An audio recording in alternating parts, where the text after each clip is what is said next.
کہ چائنا ہمارا دوست 70 سال تک ہم ایک لفظ دہراتے رہے کہ چین کی اور ہماری دوستی ہمالیہ سے بلند. اور 2 سال پہلے اسی دن ملک میں الیکشن ہوئے اور اس کا جو نتیجہ سامنے آیا، ملک بھر میں اس نتیجے کو مسترد کر دیا گیا، اس نتیجے کو جعلی قرار دیا گیا. اور آج جو ملک پر حکومت کر رہے ہیں ایک جعلی مینڈیٹ کے ساتھ ملک پر حکومت کر رہے ہیں. تو ظاہر ہے کہ جمعیت علماء اسلام ایسی حکومت میں شامل نہیں ہو سکتی، اور ہم نے اپوزیشن بینچوں پر بیٹھنے کا فیصلہ کیا اور اپوزیشن کا کردار ادا کرنے کا فیصلہ کیا ہے.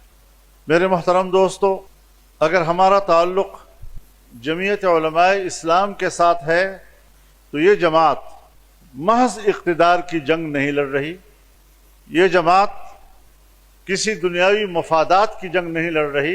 السلام علیکم ناظرین کرام، آپ کو مکمل ویڈیو دکھاتے ہیں. آج مولانا فضل الرحمان نے کمال کر دیا، ایسی تقریر کی کہ 100 سال تک حکومت کو نہیں بھولے گی.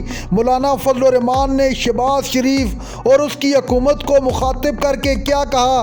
دھاندلی کے حوالے سے آج ایسی بات کی کہ پورا ملک ہل گیا. آپ ویڈیو دیکھیے پھر اس پر بات کرتے ہیں.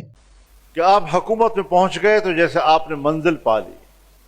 جمہوری اور پارلیمانی سیاست میں حکومت میں پہنچ جانا بھی آپ کے سفر کا حصہ ہوتا ہے، منزل پر پہنچنے کا نام نہیں ہوتا.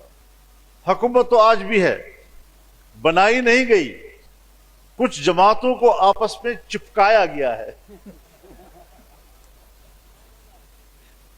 اور کئی جماعتوں پر جو متضاد خیالات کی بھی ہیں ایک دوسرے کے ساتھ چپکے ہوئے اس کو حکومت کا نام دے دیا ہے. اس طرح کی حکومت تشکیل دینا یہ جمہوریت کا مذاق ہے، یہ سیاست کا مذاق ہے. اکثریت حاصل کر لینا یہ کوئی عیب کی بات نہیں.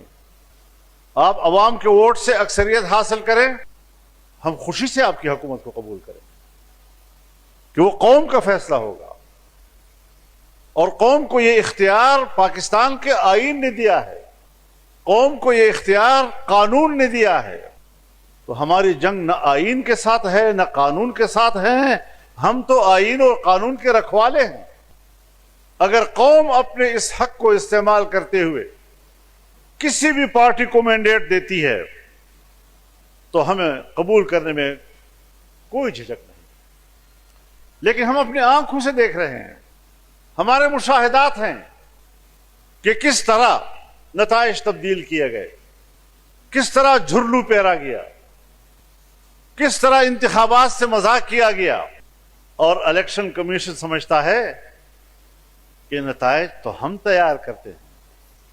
میں چیلنج کرتا ہوں الیکشن کمیشن کو، پورے پاکستان کے ایک حلقے کا نتیجہ بھی معلوم نہیں تھا. نتیجے باہر سے آتے تھے، الیکشن کمیشن کے دفتر سے جاری ہوتے تھے. ایسا کٹ پتلی کمیشن شاید دنیا میں کہیں اس کی مثال نہیں تھی. تو آج کا دن اس حوالے سے اس کا تذکرہ کرنا ضروری تھا تاکہ یہ بات آج کے دن کے نسبت سے ریکارڈ پر رہے کہ جمعیت علماء اسلام 8 فروری 2024 کے انتخابات کو تسلیم نہیں کرتی. ہم نے اس دن میں مسترد کیا تھا، آج بھی ہم اس کو مسترد کرتے ہیں. اور پھر آپ یہ بھی دیکھ رہے ہیں کہ چائنا ہمارا دوست 70 سال تک ہم ایک لفظ دہراتے رہے کہ چین کی اور ہماری دوستی ہمالیہ سے بلند، بحر الکاہل سے گہری، لوہے سے مضبوط، شہد سے میٹھی، اور کیا کیا کچھ ہم کہتے رہے. اور اس نے ہم پہ اعتماد کیا. عالمی تجارتی شاہراہ کے لیے اس نے پاکستان کی سرزمین کو چنا، یہاں اس نے پیسہ انویسٹ کیا. ان کو بھی شکایت تھی اور ہمیں بھی تھی کہ عمران خان کی حکومت میں